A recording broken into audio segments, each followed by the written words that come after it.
Salut, comment vas-tu? Je vais bien et toi? Je vais bien, merci. À ce que je vois, tu fais le plein de vitamine D. Effectivement, ce n'est pas tous les jours que l'on a un si beau soleil. Tu as bien raison. Il faut profiter des choses tant qu'elles sont à portée de main. Exactement.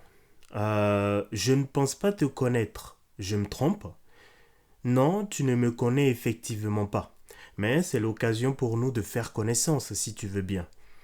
Ouais. Tu me sembles hésitante à l'idée que l'on fasse connaissance. Je peux savoir pourquoi? Parce que je me fais très rarement voir, pas du tout aborder, donc je me demande ce que tu me veux exactement. Ok, je vais direct, ça va nous faire gagner du temps. En fait, je t'ai vu et tu m'as vraiment plu physiquement et je suis venu te voir pour savoir si après des échanges pour apprendre un minimum à se connaître, on peut considérer l'éventualité d'avoir des relations sexuelles. Mais tu es malade? Ça ne va pas dans ta tête? Je te signale que je ne suis pas une pute. Ok, déjà calme-toi s'il te plaît. Je vais répondre à tes interrogations une par une. Bon, je ne pense pas être malade physiquement, j'estime avoir la bonne température corporelle, pas de fièvre, de maux de tête ou autre, donc en termes de ressenti, je vais bien physiquement. Je n'ai pas récemment fait de bilan de santé, donc je ne peux pas dire avec certitude que tous mes organes fonctionnent correctement, mais j'ai bon espoir que oui. En ce qui concerne le mental, je ne pense pas avoir de problème non plus, mais je ne suis ni psychologue ni psychiatre, donc je ne peux pas affirmer avec certitude que tout va bien. Je souffre peut-être sans m'en rendre compte, je n'en sais rien. Une chose est sûre, c'est que j'ai l'esprit tranquille et que je suis en paix avec moi-même. Enfin, pour répondre à ta question sur le fait que je te considère comme une pute, j'aimerais d'abord savoir quelle est ta définition du mot pute. Une pute? Bah, c'est une prostituée.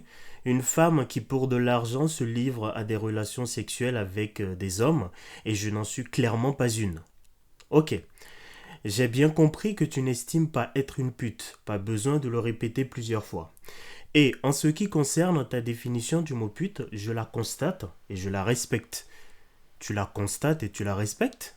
C'est-à-dire que tu ne partages pas ma définition du mot pute? Je n'emploie pas le mot pute au quotidien, car pour m'exprimer sur une idée ou l'illustrer, je préfère employer des phrases explicatives au lieu d'utiliser un seul mot, même si dans sa définition première, ce mot exprime clairement mon idée. En d'autres termes, en utilisant ta définition, au lieu de dire pute, j'aurais dit femme qui pour de l'argent se livre à des relations sexuelles avec des hommes. À présent, pour répondre à ta question, je ne partage effectivement pas ta définition car je pense que ce n'est pas juste une question d'argent et de sexe. Les réalités de ces femmes me semblent bien plus complexes que ce que les personnes qui les toisent veulent bien penser. En plus, ils les jugent sans les connaître et ça j'estime que c'est la plus grande des erreurs humaines. L'idée derrière mon propos n'est pas d'encourager la pratique de la prostitution, mais plutôt de ne pas juger les personnes qui la pratiquent, car à la place de ces femmes, je me demande bien ce que tu aurais fait. Aussi, le mot pute ne devrait pas s'utiliser exclusivement au féminin, car il y a également des hommes qui pratiquent la prostitution. Plus globalement, aucune notion, aucun concept, aucune activité ne devrait s'appliquer qu'à un genre en particulier. Ça doit s'appliquer aux hommes et aux femmes, ça doit s'appliquer aux êtres humains. Ok, j'entends ton point de vue et je le partage. Je me suis en réalité mal exprimé. Le mot que je devais utiliser n'est pas pute, mais plutôt gourgandine. Ok. D'abord, c'était le mot pute, maintenant c'est le mot gourgandine. Je sais pas, j'ai l'impression que tu as le jugement facile, hein. Mais pas du tout.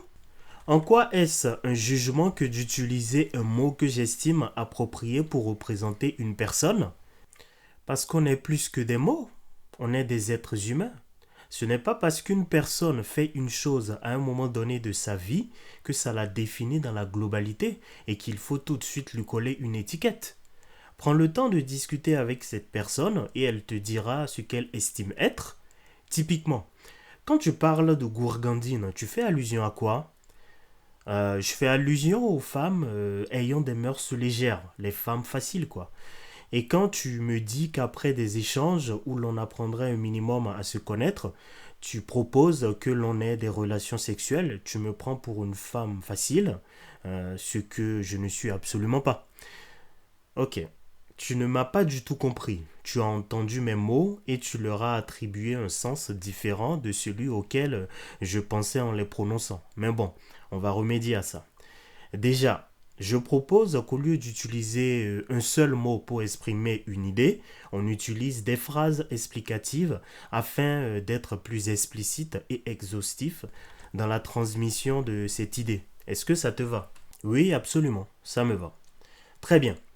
Maintenant, revenons à cette histoire de femme facile. Déjà, petite correction. Comme je disais tout à l'heure, aucun concept, notion ou activité ne devrait s'appliquer à un genre en particulier, mais plutôt aux êtres humains en général. Donc, on va reformuler ton propos en remplaçant femme facile par être humain facile. Du coup, c'est quoi pour toi un être humain facile? Alors, c'est une personne qui n'a pas de valeur, qui s'adonne sans retenue à des pratiques sexuelles, genre coucher avec un inconnu quelques heures après l'avoir connu. C'est tout simplement ignoble. Rien que d'en parler, ça me dégoûte. Waouh, c'est terrible de penser de la sorte. Pourquoi? Déjà, les pratiques sexuelles dont tu parles, est-ce qu'elles sont réalisées dans le respect, le consentement mutuel et l'utilisation de protections adéquates pour éviter les maladies sexuellement transmissibles? Bien sûr que oui, c'est la condition sine qua non à toute relation intime. Ok, super.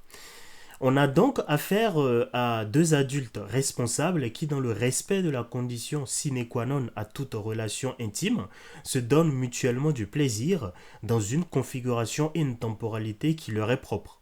Je résume bien? Oui, tu résumes bien.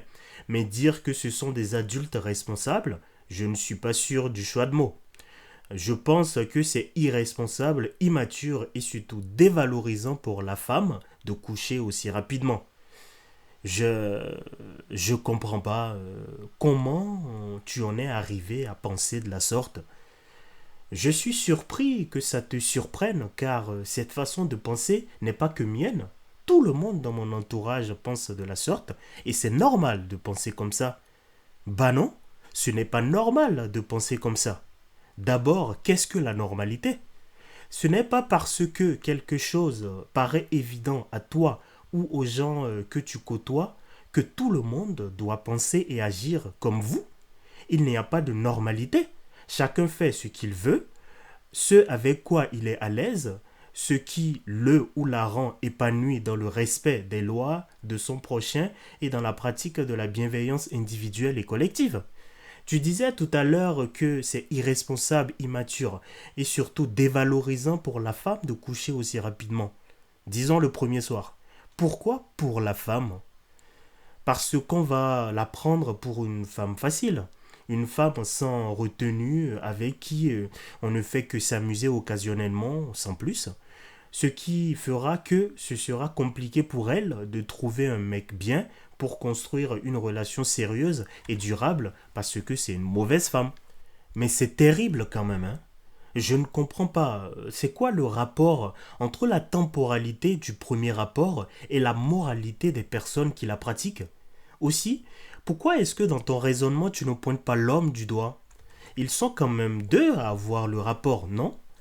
Parce que le passage à l'acte est une étape importante et qu'il ne faut pas la banaliser en faisant n'importe quoi. Ceux qui la banalisent sont des personnes que je refuse de côtoyer parce qu'elles ne sont pas de bonnes personnes. Oula, ça va loin là. Quoique, c'était déjà le cas depuis un moment. Bon, ces personnes dont tu parles n'ont rien fait de mal. Elles ont juste couché le premier soir ou relativement rapidement comparé à toi qui visiblement prend plus ton temps. Ça fait d'eux des humains ayant une vision différente de toi sur un sujet, c'est tout. Bref, ne te fatigue pas à m'expliquer. Ce sont de mauvaises personnes, des gens à la moralité très douteuse, point à la ligne. Tu me demandais pourquoi on ne pointe pas du doigt l'homme? Bah, parce que c'est comme ça. L'homme peut coucher comme il veut, mais la femme doit plus être dans la retenue et l'attente du bon moment. Tu me donnes mal à la tête. Franchement, je suis désolé, mais ton raisonnement n'a ni queue ni tête. Et c'est surtout très injuste par rapport aux femmes. Ce qui est applicable à l'homme est applicable à la femme. On est tous des êtres humains et j'ai l'impression que des fois, voire très souvent, on ne s'en rend pas compte. Parce que ton discours de différenciation de comportement entre les hommes et les femmes prouve que la notion d'humanité au-delà du genre t'échappe totalement. Bon, prenons un exemple. Toi et moi, on est seuls au monde, on se reconnaît comme étant des humains et on se traite avec le respect et la considération propre à notre condition. On vient de se rencontrer, on discute, le courant passe super bien, on est franc l'un envers l'autre sur nos réalités sentimentales, c'est-à-dire qu'on n'est pas en couple, il n'y a pas d'entourloupe, de secret ou d'éventuelles tromperies. Tu es mon type de meuf et je suis ton type de mec. Ça fait quelques heures qu'on discute et qu'on rigole bien et je te dis que j'ai grave envie de toi. Quelle sera ta réponse? Au vu de la situation telle que présentée et surtout parce qu'on est seul au monde, je te dis oui sans hésiter. Ok, revenons dans la réalité du monde dans laquelle on vit avec ton entourage et le reste du monde. Reprenons à l'identique notre situation de tout à l'heure. Quelle sera ta réponse à présent? Ce sera un non catégorique. Pourquoi? Parce qu'on n'est plus seul. Tu te rends compte de ce que tu dis? Tu te refuses à faire quelque chose dont tu as clairement envie et qui ne fait de mal à personne à cause du regard des gens. C'est terrible ça. En gros, tu n'as plus de pouvoir de décision, tu l'as donné aux autres, tu ne vis plus comme tu l'entends, mais comme les autres voudraient que tu vives. Et le pire, c'est que ces autres-là ne te calculent même pas. Tu as entendu ouï dire que c'est comme ça qu'il faut se comporter, ton entourage se comporte de cette façon, et toi aussi tu te comportes de la même façon sans remise en question. Je t'annonce, au cas où tu ne le saurais pas, que tu es un mouton. C'est facile à dire pour toi, tu es un homme. Tu n'es pas constamment jugé sur tes faits et gestes, sur ton comportement, ta façon de t'habiller, etc. Tu es célibataire, je suppose. Oui, je suis célibataire. Donc tu n'as de compte à rendre à personne, tu ne dois rien à personne, et ça n'a rien à voir avec le genre. Tu es un être humain qui décide de faire ce que bon lui semble, sachant que tu ne fais de mal à personne. C'est ta vie, tes choix, tes conséquences, ta responsabilité. J'entends ce que tu dis et c'est logique, mais l'appliquer au quotidien, c'est compliqué. C'est compliqué dans quel sens? Parce que tu es tout le temps observé, jugé, catalogué, c'est horrible. Autant rentrer dans le moule et faire ce que tout le monde fait. Mais c'est triste comme vie. C'est terrible de penser de vivre de la sorte, car tu ne vis plus. Tu es une sorte de zombie, de marionnette consciente de sa condition et ayant sciemment fait le choix de faire des autres son marionnettiste. Parce que tu as le choix. Tu peux dès à présent formater ton esprit en t'imposant le je m'en foutisme et arrêter de vivre selon le regard des autres. C'est ta vie, c'est à toi de décider ce que tu estimes bon pour toi. Tu dis ça juste pour pouvoir coucher avec moi. Oh putain, tu m'épuises. Je dis ça pour toi, parce que tu es trop dépendante de l'avis des autres et c'est la meilleure façon de foncer droit dans le mur. Donc tu n'as plus envie de coucher avec moi, c'est ça? Si tu te rappelles bien, j'ai positionné le sexe après une discussion où l'on apprendrait un minimum à se connaître. Et c'est ce qu'on est en train de faire si je ne me trompe. Oui, c'est vrai. Mais ce n'est pas évident pour moi. Je ne sais pas si tu as remarqué, mais j'ai un poids supérieur à la moyenne, ce qui fait que généralement quand on s'adresse à moi, c'est soit pour se moquer de moi ou pour réaliser un fantasme sexuel. Alors, moi je n'ai pas de préférence particulière. À partir du moment où tu me plais physiquement, je fonce et c'est justement parce que ta corpulence sort du commun que tu m'as plu. C'est un fantasme que j'ai depuis fort longtemps. Donc ça veut dire que tu n'es pas différent des autres. Déjà, je ne cherche pas à être différent des autres. Je m'applique juste à être en paix avec moi-même. Ce qui implique une cohérence entre mes pensées intrinsèques et mes actes. Ceci étant dit, pour répondre à ta question, je suis différent des autres parce que j'ai été honnête avec toi dès le début. J'ai verbalisé mes intentions de façon claire. Est-ce que les autres dont tu parles ont été honnêtes avec toi dès le début? Non, je m'en suis rendu compte bien plus tard, et ils avaient déjà obtenu ce qu'ils voulaient. Du coup, elle est là la différence. Mais ça ne change rien, tes intentions sont clairement sexuelles, tu me chosifies. Ça change tout, justement. Et contrairement à ce que tu penses, je t'humanise. Explique-toi. C'est pourtant évident. Je suis venu te voir dans le respect et la considération dont tu as droit, en tant qu'être humain, pour t'exposer mes intentions te concernant. C'est bien, mais n'empêche que tout ce qui t'intéresse, c'est juste de coucher avec moi. C'est pas très juste envers moi que de dire ça. Tu prends des raccourcis qui ne vont que dans ton sens et c'est pas réglo. Je n'ai pas directement parlé de sexe. J'ai dit qu'on apprendrait d'abord un minimum à se connaître. Donc, l'éventuel passage à l'acte est conditionné par le fait que le courant passe entre nous. Aussi, on est des adultes, donc il faut arrêter de se voiler la face. Enfin, moi j'ai arrêté de le faire. Je sais très bien pourquoi je suis venu te voir, c'est très clair dans mon esprit et j'estime te l'avoir dit de façon claire également. Donc, tu as le même niveau d'information que moi sur mes intentions te concernant. Ok, j'entends, et comme toi, je n'ai pas non plus de problème à parler de sexe. Mais je ne le fais pas de façon aussi frontale. Frontale, c'est-à-dire... Bon, c'est vrai que tu y as mis les formes, le respect notamment, mais on vient tout juste de se connaître. Et alors? Et alors, vas-y mollo quoi. Drague-moi, séduis-moi, avant de me parler ouvertement de sexe. Fais les choses dans les règles de l'art. Déjà, l'art n'a pas de règles. L'art est la représentation intrinsèque de la liberté. Tu fais ce que tu veux, tu laisses exprimer sans limite et sans contrainte ton esprit créatif pour obtenir l'œuvre artistique que tu as visualisée et qui te correspond. C'est la définition même de la liberté. À présent, en ce qui concerne la drague ou la séduction, je n'y crois personnellement pas. Je trouve que les fondements de cette démarche sont fallacieux. En général, draguer ou séduire, c'est enjoliver des réalités qui sont très ordinaires et qui finissent par revenir au galop en dévoilant toute la supercherie de la démarche. C'est comme si je venais te voir pour me vendre, pour présenter mes qualités, ou plutôt les qualités que j'estime que tu recherches chez un homme, et tout ça dans le but de te plaire. Je n'aime pas ça du tout. Déjà, parce que je ne suis pas un produit ou un objet, je suis un être humain. Et ensuite, parce que je ne cherche aucunement à plaire à qui que ce soit. Le plus important est que je sois en phase avec moi-même. Donc, je me présente à toi tel que je suis et à toi de voir si ça te correspond. Alors, je vais répondre à ta question sur le fait d'y aller mollo, mais avant, j'aimerais savoir si tu aurais fait le premier pas. Est-ce que tu m'aurais abordé, par exemple? Non, absolument pas. Pourquoi? Parce que c'est aux hommes de faire le premier pas, chacun son rôle. Mais les hommes et les femmes sont des humains, n'est-ce pas? Oui, en effet.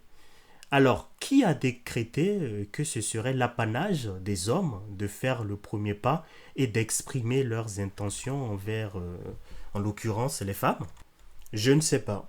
Je sais juste que depuis la nuit des temps, ça se passe comme ça et ça m'arrange bien car je n'aurai jamais le courage de faire le premier pas même si la personne me plaît énormément. Tu trouves pas que ce n'est pas très équilibré tout ça? Tu as parlé de courage tout à l'heure. Bah, sache que ce n'est pas évident non plus pour moi de faire le premier pas. J'ai dû affronter ma peur pour venir te voir et te parler. J'étais stressé de fou. Ah bon? Et pourtant je ne suis qu'un être humain. De quoi tu as peur? Viens, on cause tranquille. Ah, je suppose que j'ai peur pour les mêmes raisons que toi. Il faut que je médite sur cette question. Mais bon, une chose est sûre, j'estime que ce qui est accessible à l'homme est accessible à la femme, vu qu'ils sont tous les deux des êtres humains, et si l'homme aborde, bah la femme aborde aussi. Mais bon, c'est éventuellement une histoire pour un autre jour. Revenons à ton propos où tu disais d'y aller mollo. Je n'y suis pas allé rapidement, j'ai juste été honnête sur mes intentions.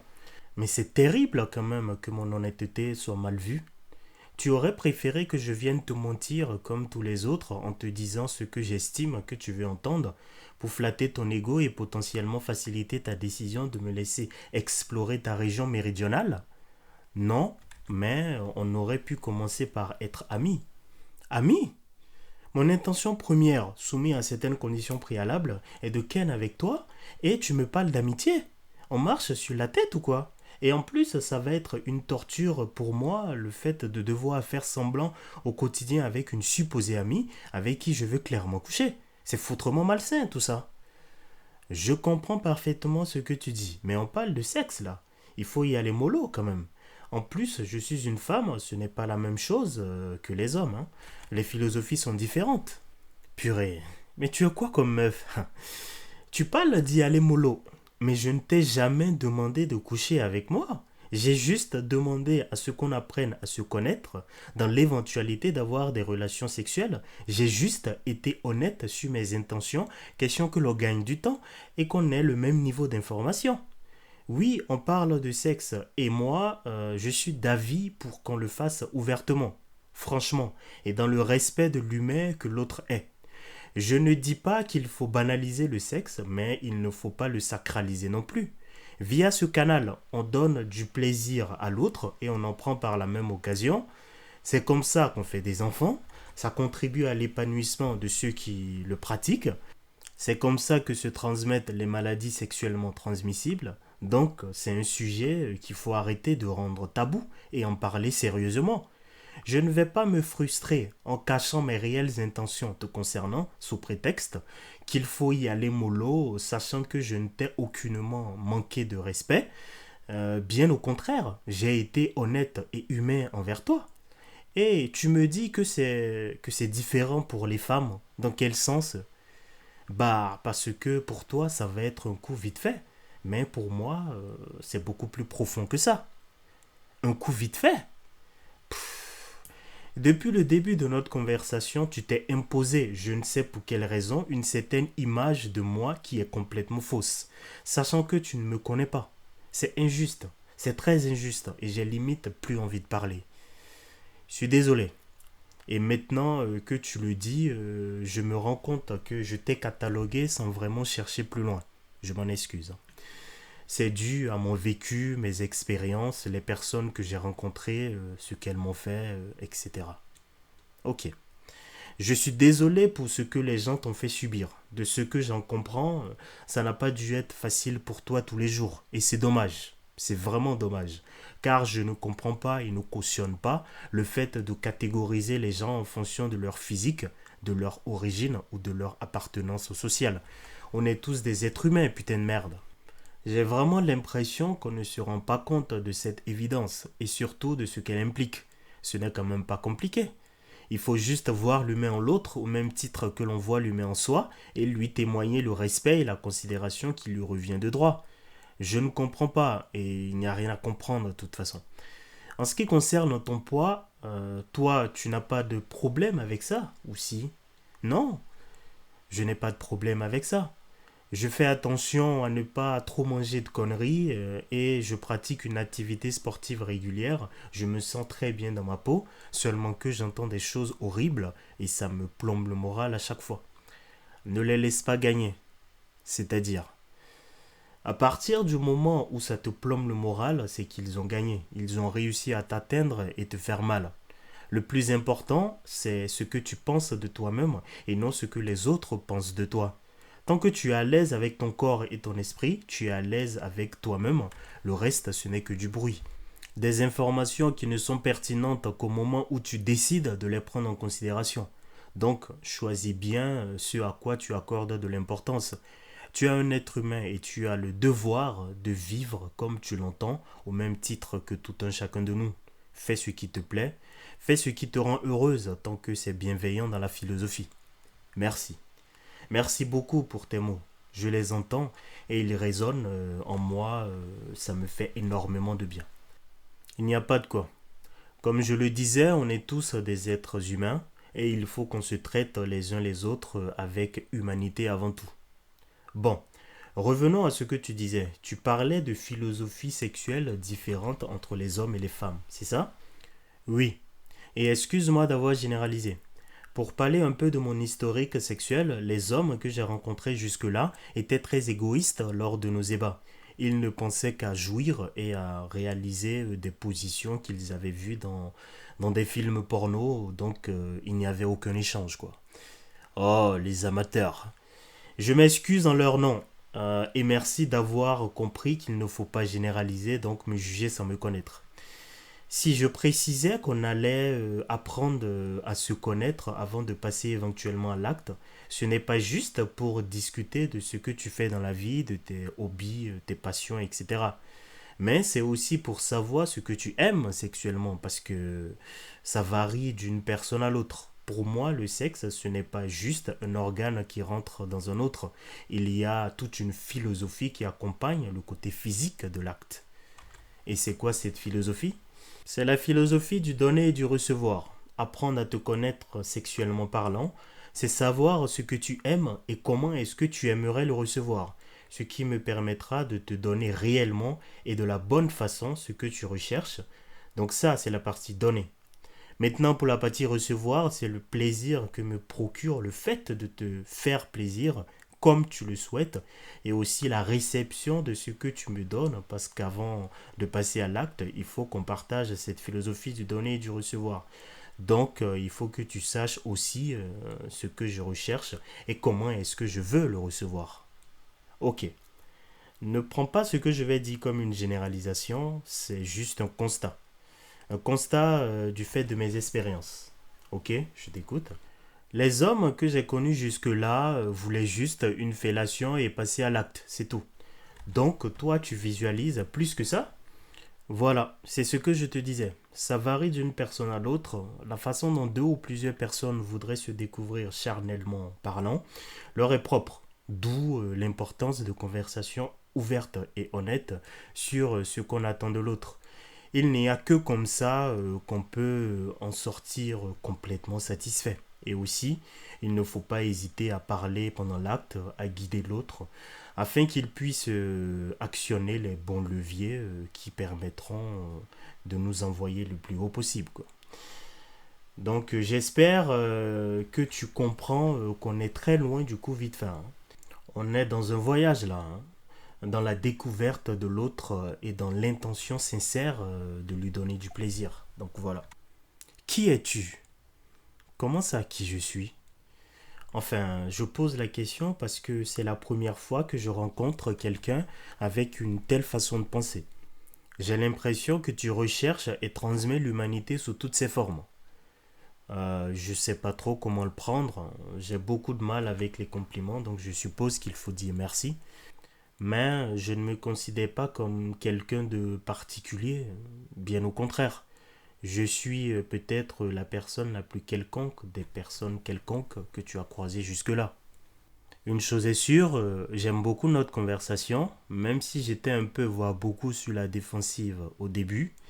À présent, je suis moins choqué par ton honnêteté, bien au contraire. Je l'encourage et je conseillerais à tout mon entourage de prendre exemple sur toi. Ça fait effectivement gagner du temps et les intentions sont claires, quoi. Le tout est que ce soit fait dans le respect et la considération des humains que nous sommes tous. Enfin, ravi que tu aies compris. Ce n'était pas facile, hein, Lola. J'espère que maintenant tu ne considéreras plus comme mauvaises les personnes qui couchent dans une temporalité qui leur est propre.